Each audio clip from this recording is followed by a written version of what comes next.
Most people spend their 20s collecting the most beautiful memories of their lifetime. That could be traveling the world with themselves or with their best friend, or finally working a job that they have spent their entire life working towards. Or it could also be having a really great, amazing time with themselves or with a romantic partner or their family. But I feel as though I spent my 20s collecting scars and other beautiful, yet not such beautiful lessons that come along with them. In honor of turning 32 this year, I am sharing the 10 most powerful lessons that I wish I knew, but also understood while I was in my 20s. These are lessons that would have saved me years of heartbreak, of frustrations, confusion, and self doubt. When I look back, I know that I can't go backwards and undo those lessons, but all I can pray and truly, truly, truly pray is that a young woman, a lady, is looking at this video and she is able to learn, take these lessons, and actively implement them in her own life so that the rest of her 20s will be as smooth as butter. But also that when you transition into your 30s, you will avoid the mistake that, quite honestly, people even in their 30s are also experiencing. And I was also said this. I strongly encourage that you stay until the very end of this video, because the bonus lesson honestly is one that I truly see a lot of women in their mid 20s and 30s go through this. They struggle with this lesson. And also it's one that caused me the greatest pain and the greatest setback of my life, but one that I have learned from so much. So before we continue, my name is Maman, and if you are a French speaker or someone who just knows French, you might hear my name and wonder, Maman? Yes, that's my real name. And for those who don't know, Maman is French for mommy, and that is my real name. So anyway, now that I've gotten that out of the way, my name is Maman, and I am on a mission and movement to guide ambitious women and girls like myself or like yourself who's watching this video, so that you can be able to detach yourself and break unhealthy relationships and life cycle, so that you can be able to finally build a relationship in a life that brings you joy, but ones that is healthy, and also that you will be proud to pass on to the next generation, whether whether the next generation for you or your nieces and nephews or your cousins or kids in the community or your own children. I really hope that these lessons will, number one, help you live a much healthier, a much freer and joyful life. Two, help you build a legacy that you're proud of. And three, be able to pass it on with joy to the next generation. So we're breaking these lessons into three major parts with a bonus at the end. But the three parts, we're going to cover various lessons in this part. So the first we're going to go with, and I have notes because I did not want to risk forgetting any major lesson and then kick myself later. So the first section that we are going to focus on is on foundation of self-worth and inner strength. So the first lesson is the foundation of self-worth and inner strength. And the first lesson we're going to cover is self-trust is your greatest asset. Being able to trust yourself, that is the greatest asset you will ever have in life. So many of us know the things that we feel in our spirit to not do, that we think are not right. And sometimes it doesn't make sense why we feel it in our inclination to not do certain things or to let certain things go. And this might look like, I'm going to go with this example because in our 20s, the two major things I think us women struggle with is, you have a feeling that that guy, there is something off, right?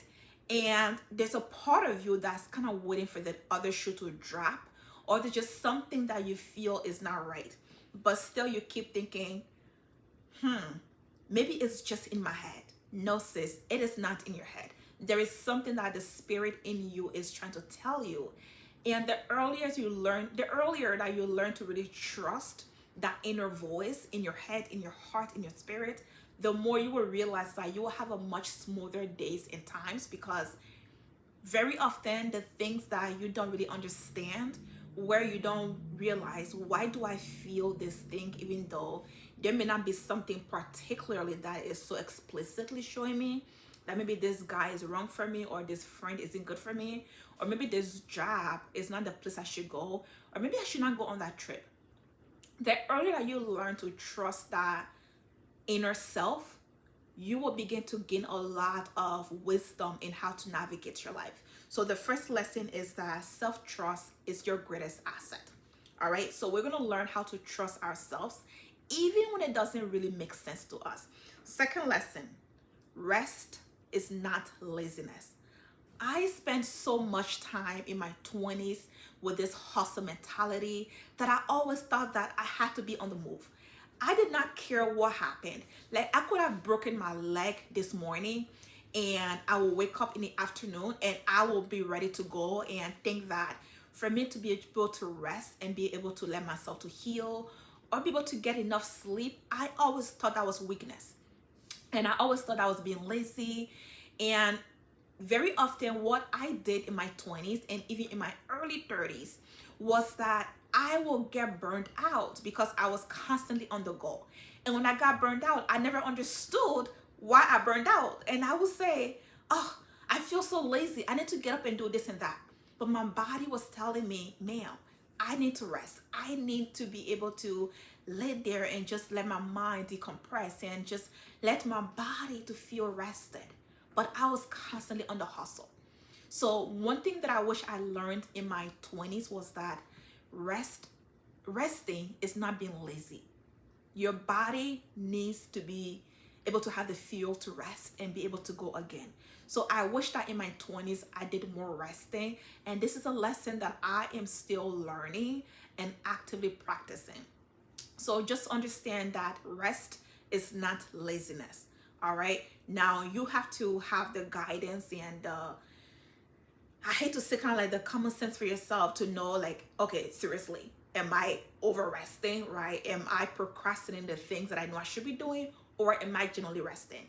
So lesson 2 is that rest is not laziness. Third lesson is that healing comes before hustle. Healing, your healing, it comes as a priority before your hustle. All right, I will give an example. I remember years ago, well, a few years ago, I was in this very, very, very toxic relationship. And anyone who knows me know exactly what relationship I'm talking about. But anyway, I was in this toxic relationship.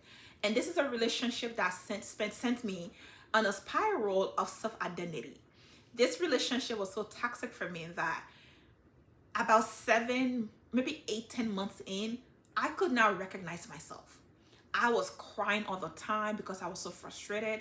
I was arguing with this person all the time. I hate to use the word gaslighted, but I was being so gaslighted and I didn't even realize it. And by the time I left this relationship, I was so exhausted. I was exhausted mentally. I was exhausted emotionally, physically. I was just done, right? And I look back now, and the common sense thing to do was to take time for myself to reflect, to go to therapy. But the second I got out of that relationship, and truthfully, being in that relationship, I knew that I basically was set back. I felt like my life was set back, right? But I spent the entire time, the moment I got out of the relationship, I spent my entire time hustling. And all of a sudden it's like, oh, I know that I feel like I lost a year worth of my time based on where my life was on the track of. So now I'm going to hustle harder. I'm going to work 2, 3 jobs to be able to get my financial life back together, to be able to get this thing together, to be able to go to law school, to do all these things. And it's like, sis, chill, like relax, rest, right? So I wish that when I go back and I look back in those days, I wish that my priority was to be able to heal. I wish that my priority at that time was to be able to spend time praying, being in therapy, journaling, and just really understanding how I ended up in that toxic relationship.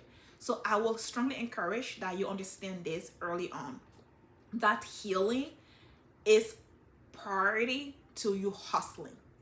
All right, there will always be time to hustle, but if you don't heal now, you will find yourself by default ending up in the same toxic relationship cycle. And this is not just romantic relationship, also, this is also friendships. This is also how you treat yourself. This is the kind of jobs you go to. This is the kind of bosses you allow to be a boss for you at work, right? So understand that the earlier you heal, the more you are able to truly hustle and actually be in purpose and work and take care of everything else. So that's a third lesson in the foundation of self-worth and inner strength. And I wanted to start with the foundation of self-worth and inner strength because it is the foundation and the fundamental thing of everything else. Before you go and start doing all these things and building relationships and getting married and having this fancy job and having this fancy friendship, etc., it is very important that you are able to have this foundation of self-worth, and so that you are able to have the inner strength to walk out when that relationship, when that job, when that boss, when that friendship is not good for you, all right? Or when your own family are unhealthy for you. It's important to have the self-worth so that you also have the inner strength to go, you know what, I love you, but this does not work for me, and I am going to love you from the distance and walk away. All right, so that's the third lesson. Now, the second section that we are going to cover is on hard truth about love and dating. All right, if I'm losing you, come closer, because this is the part. This is a part that many of us women in our 20s and 30s and 40s, this is a part where we will look back years into the future and go, damn, sis, what were you thinking? So we're going to cover the hard truth about love and dating. And the first lesson is that boundaries are a gift. Boundaries are a gift, not a punishment. Let me talk about this a little bit. So very often when we are looking to date, when we are looking to be in a certain friendship, right? What we do is that we do not want to place certain boundaries. And it's not that we don't have these boundaries, because we do have those boundaries. But very often what happens is that you are afraid that if I say no to this guy, he will by default not want to get closer to me, or he will not be interested in me. And I will say this, if someone is turned off by your boundary, let them walk. All right, let them walk. I remember, I was not even going to share this story, and it just randomly popped in my head. So I remember a few years ago, I was getting to know this guy. Handsome, very, in my view, well accomplished, just very good looking dude. All right. And we would be on the phone. It'll be late in the evening, and I'm in the kitchen, you know, making dinner or cooking or cleaning, and we'll be on the phone talking. I have my AirPods on. And I remember he will bring up certain conversations that I was not comfortable with, right? So I remember one particular incident. We were on the phone just talking, and he randomly asked me, all right, I'm going to be transparent. He randomly asked me a question that I was so turned off by. The question he asked me was, what color of underwears are you wearing? And I thought, excuse me? And then I was just like, I'm sorry, like, why would you ask me that? He goes, you're an adult, come on.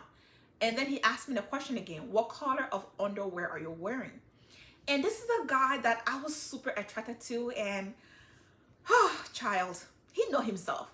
This is a guy that I was super attracted to, and I thought, I don't want to answer that question. That's so inappropriate. And I just kept on saying to him, like, you can't ask me that question. Like, we're getting to know each other. I'm not your woman. You can't ask that question. But that's a question that he felt that it was okay for him to ask me. And I remember him saying to me, why are you acting like a child? Now, I wish I could tell you that in that moment, I just said goodbye and hung up the phone. But I didn't. Okay? Again, I was in my 20s. I didn't. Instead, I was just like on the phone, like baffled. And I was like, and honestly, I'm ashamed to say this, but grudgingly and kind of what feels like against my will, I answered the question. And there's a part of me that felt that, you know what, let me just answer the question, whatever. But if I was to go back, I wish that I would have just said, you know what, this is not my type of a thing. This is not my kind of conversation. I think you are overall a great person, but I'm not going to entertain this conversation, and just hung up. But I didn't. Again, I was in my 20s, and I wish I had learned that boundaries would just get rid of the wrong people and draw you to the right person. Because when I met what is now my husband, there are just certain conversations that I was just like, listen, I don't have time for this. Don't be calling me out of the random. I don't have time for that. I have enough friends. I don't need any friends. I had my boundaries straight at that time, not fully, but I had certain things by the time I met my now husband where I was more of, this is what I believe. I am dating for marriage. If you're not interested, God bless your heart. I'll see you around, but that's it, right? So boundaries will push away the wrong people and attract you to the right people.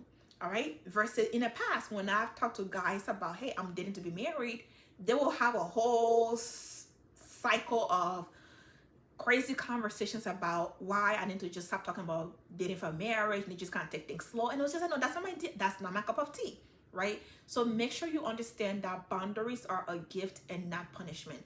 And sometimes there might feel times where you feel that when you are putting boundaries in place, people that you really care about and love will walk away. Understand this. If someone does not respect your boundaries, if someone does not understand and respect you saying that, hey, this thing really hurts me, this thing makes me feel uncomfortable. If people are more pleased with you being uncomfortable and unhappy, that's a relationship, a person you need to just toss, all right? Just drop it like it's hot, as I think Snoop Dogg said, right? So just understand that boundaries are a gift and not a punishment. So I hope that lesson really helps you, because it's something that I truly wish I learned super early on, even as a child, as a teen, and in my 20s. Next one is stop romanticizing potential. Okay. One of the things that I feel like we do a lot of as women and girls is, oh my gosh, I know that like he's not everything. Like I know that the way he talks to me is not really good. And I know that like he's making all this bad decision, but he has so much potential. And I feel like, I don't know why I'm doing that. Sorry. We're very much of like, he has so much potential. And we feel that it is our job to groom, to like raise a man. I think it was K. Michelle who sang this song. You can't raise a man. All right. If you don't know the song, look it up. K. Michelle, Can't Raise a Man. And I believe that's the name of the song. Can't Raise a Man. We very often think that it is our job to take a guy who, truthfully, very often, maybe might not even have the interest of actually doing these things that he says he wants to do.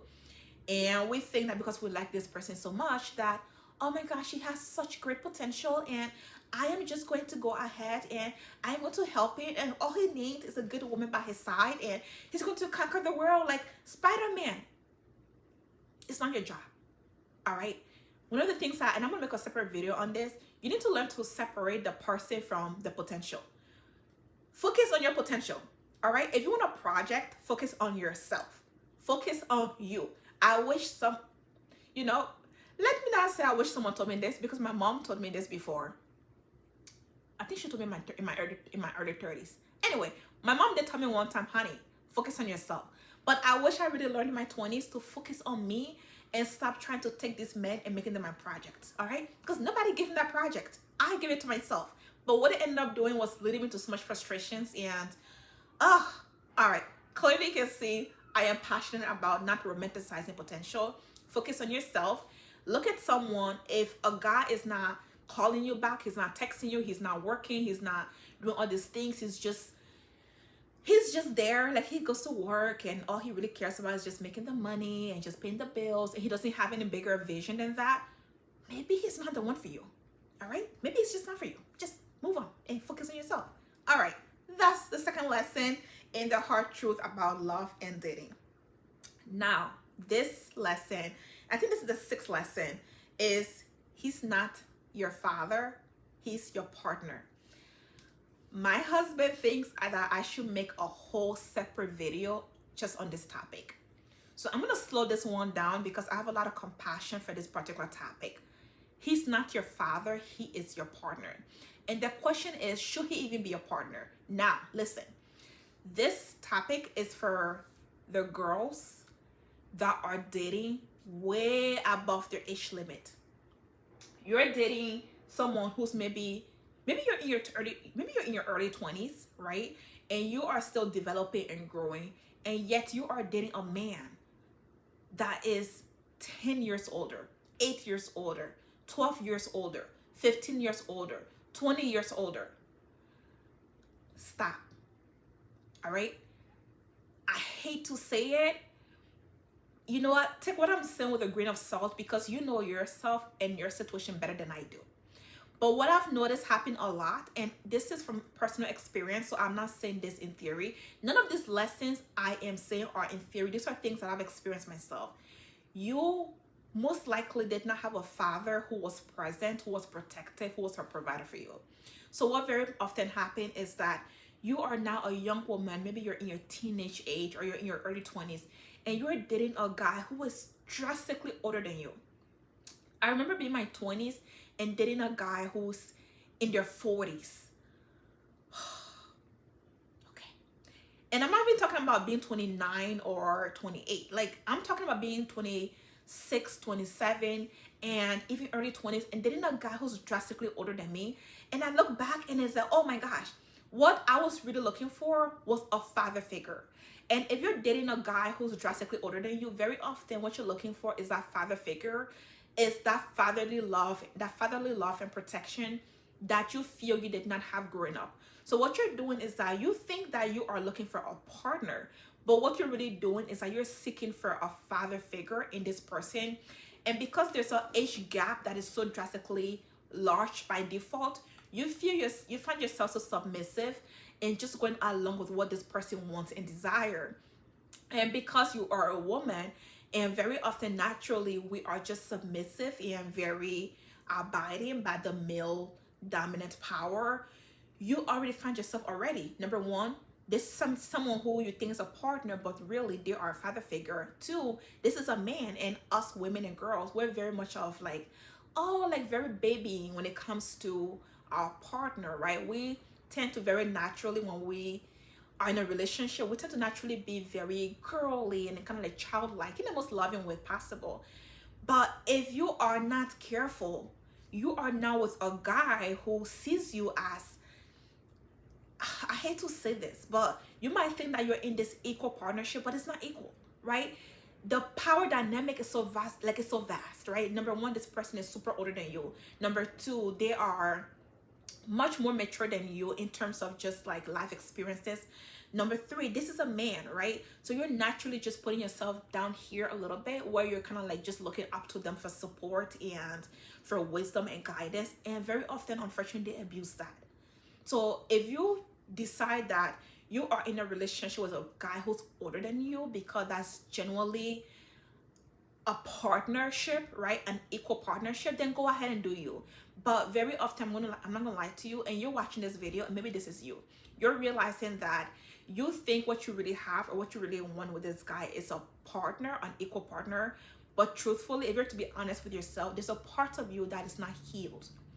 There's a part of you that's not healed from you not having a father who loved you, who provided for you, who cared for you, who betrayed you. You had a father who maybe you had a father who betrayed you, right? So what you're looking for is a father. So instead, I would say, go to therapy, take care of yourself, break up that relationship, get the healing that you want, learn how to strengthen your boundaries. And then if this is a relationship you really want, then go ahead. But very often, I will not lie to you, we are looking for a father figure and not a man, not a partner. But by default, if this is someone who you say like, hey, this is someone who I want for a partner, just remember that he is not your father, he's your partner. So if he's treating you like his child or a little sibling or something like that, just learn how to walk away and not let yourself in that situation. All right, this is why my husband decided to make a whole separate video about this, because clearly I have a lot to say about this particular topic, because I've gone through it a lot. And I will leave it as that because we have other topics to cover. All right, just remember, he's not your father, he's your partner. All right, so this next topic that I want to cover in the truth about dating, actually that was the last topic. Now the next thing we're going to talk about, the next section, is about freedom and building your legacy. So in freedom and building your legacy, it is very important to understand lesson number 8 or lesson number 7. Lesson number 7 is financial freedom is also emotional freedom. So I know we have this whole thing about, money is not important, and you need to just enjoy life. And I'll be very honest with you. One of the most powerful thing you can do for yourself as a woman growing up in your 20s, in your 30s, is being able to have financial freedom. And I'm not saying financial freedom in terms of having your financial life all figured out, but very often what happens is that we find ourselves in relationships at a workplace where we know that this situation is not healthy, right? We know that this guy that you're with, or that you're living with, or that you are dating, we know that this person is not healthy for you. You know that the cycle that you're in is not healthy. You know that the job that you work at, your boss is unhealthy as heck. You know that the work dynamic at your job place is not healthy. But very often, if you find yourself needing the financial support or needing the job because you're not able to leave, because you don't have the financial bandwidth, you don't have the financial, either the financial support, you don't have enough saving, very often what happens is that you tolerate unhealthy cycle, you tolerate unhealthy relationship. You stay much longer in a relationship that you know is toxic for you. You stay longer in a relationship that you know is abusive for you. You stay long in job places that you know, if you had the courage to leave, if you had the financial means to leave, you will leave, right? But because you don't have the financial means, you stay in this toxic cycle over and over again. So one of the most powerful things to really understand in terms of just building your freedom and your legacy is that you need to become more financially stable. So please understand that financial freedom is also emotional freedom as well. All right. And the second lesson in the freedom and building your legacy is that you must protect your peace. Protect your peace like your life depends on it, because it does. Protecting your peace goes back to the boundaries. There are people you will have to distance yourself from. There are places that you used to go that you need to stop going there, or just limit how much you frequent. There is that individual, there is that person who texts you, who calls you, and you always feel like you have to answer them. Your priority is to protect your peace. Protect her, okay? Protect yourself, protect your peace, because your life does depend on it. Because if you're allowing just any trash, I'm not saying trash in terms of people, but if you're allowing people in their toxicity to keep coming into your life, you are distracting and you are disturbing your peace, and you are destroying your own foundation. So you need to protect your peace, because your life really truly does depend on it. Now, the next lesson that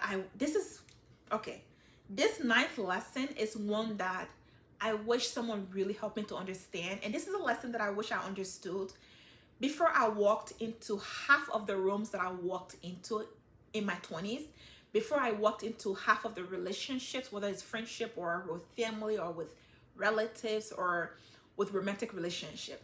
This is the lesson that I truly wish I learned and really understood as well. And that is, if you have to shrink, you are in the wrong room. If you have to shrink yourself to be with that person, if you have to shrink yourself to be at that job, if you have to shrink yourself to be with that friendship circle, if you have to shrink yourself to be in that family, walk back, sis. Walk back, okay? You don't ever have to shrink. This does not mean that you should walk into every room like, this is who I am and I don't care what you think. But no, you have to learn how to walk into a room and be confident in who you are, and just love yourself enough to walk into a room and go, you know what? I have something to share, and I have confidence in myself, and I love myself, and this is who I am. And I do not want to have to shrink. I do not want to have to dim my light, all right, to be with this person, to be in this room. Now, I will say that I am not saying just go and act whatsoever way you like. All right, what I'm saying is that you need to just be self-assured enough that you don't shrink yourself just because this individual, for example, when that when that guy asked me what color of underwear I was wearing, the fact that I knew I was very uncomfortable, and yet I eventually answered his question when he pushed back after I told him it was inappropriate to ask me that question, The fact that I eventually answered his question, I shrinked. I had to shrink to this girl who does not want to have this kind of conversation, but because he wanted to, and for me to just kind of like, and it's not even that I wanted to continue, I don't want to continue talking to him, but it was just I didn't know how to just go, you know what, no, this is not for me, I'm out. So if you ever have to shrink to be anywhere, to be with anyone, to be in any room, that is the wrong place for you. Leave. All right. Now, the 10th lesson is that you are the author of your own legacy. And this is using my platform that I'm creating. My goal is to help people to build a legacy that they are proud of, because some of us, quite honestly, we're coming from family background, from community that we are not really proud of what we're coming out of. So we want to build a legacy that our nieces and nephews and cousins and children can be able to build much healthier lives. Just understand at the end of the day, you are the author of your legacy.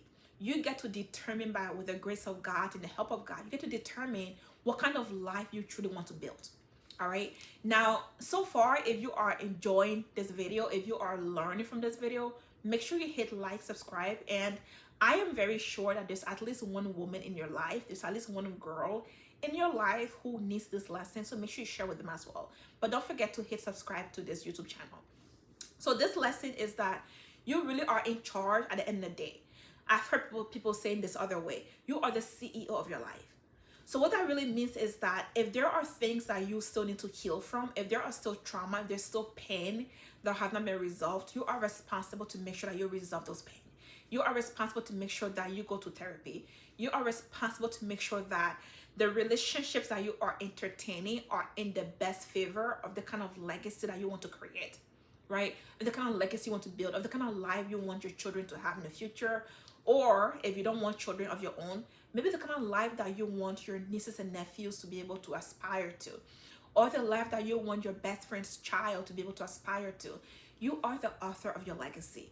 So you need to act and walk into every single room. You need to wake up every single morning knowing that you are in charge of who you are becoming. You are in charge of her, not your parents, not your ex, not your friend who betrayed you or who was unhealthy for you, not your boss. You are the author of your legacy. So act like it and make decisions according to it. All right, so bonus lesson. This one deserves an entire video to it.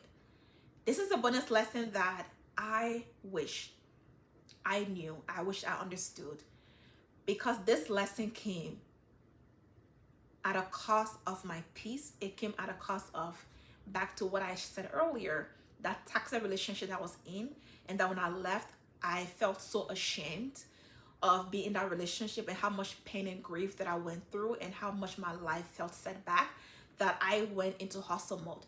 So the last lesson, which is a bonus lesson, is this. Do not let marriage timeline define your worth. Do not let marriage timeline define your worth. You are worthy on your own. Society and family, especially if you are African or Caribbean or from one of the places where our family just act as though, unless we are married, unless we have a man, then we have absolutely no worth. Now, I will say this. I'm a woman who truly believes in the value of relationship, in the value of marriage, and in the value of building a family. But I truly wish someone had taught me this, that my value did not lie in a marriage. And the reason why I'm saying I to let the timeline, and it's not just about getting married, it's the timeline pressure. It's the pressure of the timeline that you have to be married at a certain stage and you have to have kids at a certain stage. I was a beautifully, happily girl in my 20s. And then when I turned 27, I fell into this pressure that because I was turning 27, I just turned 27, I fell into this pressure based on the conversation I was having with my family and the conversation I was having with a pastor, that because I was in my mid-20s that I had to get married. And it was almost this pressure of like, wow, there's something wrong with you because you're not married. There's something wrong with you because you have not found the right person. And I fell in this pressure. And I met a guy who, I am not even going to go into the details of it, but this will be a separate video. And I fell into the pressure of getting married. And that is a relationship that, quite honestly, really was, it was destructive for me. And I wish I could go back and learn that, my man, do not allow the timeline that people have placed on you to be your, you know, all be all. Because at the end of the day, like, did God say to you that he wants you to be married at a certain time? Did the Lord say to you, right? And if that's the case, if God did say to you that he wants you married at a certain stage, and he said this to you personally, right? Not as a blanket, but if God said this to you, then I will say, then if you find yourself not in that position, then go back to God and say, Lord, you said that according to your word, you said to me personally that you wanted me to be married at a certain stage. But what I'm talking about is the pressure of society on you that you have to have this thing at this stage. Do not fall into that pressure. Because at the end of the day, there's a woman who got married at 27 and got divorced by 28. There's a woman who got married by 22 and got divorced that same year. Then there's a woman who waited until in her mid-30s when she knows herself well and she's healed those wounds and she knows her boundaries and she knows what she wants. And she gets married and she lasted a lifetime. Or there's another woman who does know all the things that she wants and things like that. And she gets married in her 30s or even 40s and get divorced. My whole idea is this. My whole thought is this. Do not allow the pressure of society. Do not allow the pressure of your family and friends and religious people to put this pressure on you that you have to be married by a certain timeline. Because at the end of the day, when that person you get married to is beating your behind, and I don't say this to be violent, like I'm saying this because it's some things that I see. When that person is abusive verbally, when that person is saying things that are cruel to you, when you are crying all night, you are the one who goes through that, not them. So I encourage you, take your time to really understand yourself. If you desire marriage, absolutely learn what it takes to get there. Learn what it takes to attract the right person, but do not allow that pressure to be on you. Do not allow the pressure of marriage timeline to be on you, because that is not your portion. All right. So those are the lessons that I wish I learned in my 20s. If you can, I want you to comment below which of this lesson resonated with you. And if you're someone who maybe there's one particular lesson, maybe you're in your 30s or 40s or 50s, and there's a particular lesson that you wish you learned while you're in your 20s, comment down below, because I want to learn from you too. I know I don't know it all, but these are the lessons that I truly wish that I learned when I was in my 20s. And as I'm transitioning into my 32 year, right, as I'm transitioning to my turning 32 this year, this video should be out a day from when I turned 32 years old. I truly hope that this will be a gift to you. Share this video with a friend or a group of your friends, because at the end of the day, I really want women to build lives that they feel empowered and they feel strong and they feel loved and they feel self-compassion, they feel joyful, right? If you cannot imagine your baby sister or your niece or your child in the kind of relationship cycles that you're in, why are you keeping yourself there? Why are you keeping yourself there? We need to learn how to love ourselves in the way that we love our friends, in the way that we love the children in our family. So I really hope that this video was a blessing to you. If there's one thing you took off from this video, which of the 10 lessons really resonated with you the most? Go ahead and comment below. And if you can share that with me in the comment, I really appreciate it. Again, hit subscribe and also like this video. If you can, hit the notification button as well. Share this video with a friend who you think can really benefit from it. I love you guys. Thank you for spending this time with me and listen to this lesson. I love to learn from you as well. And I hope this video was a blessing to you.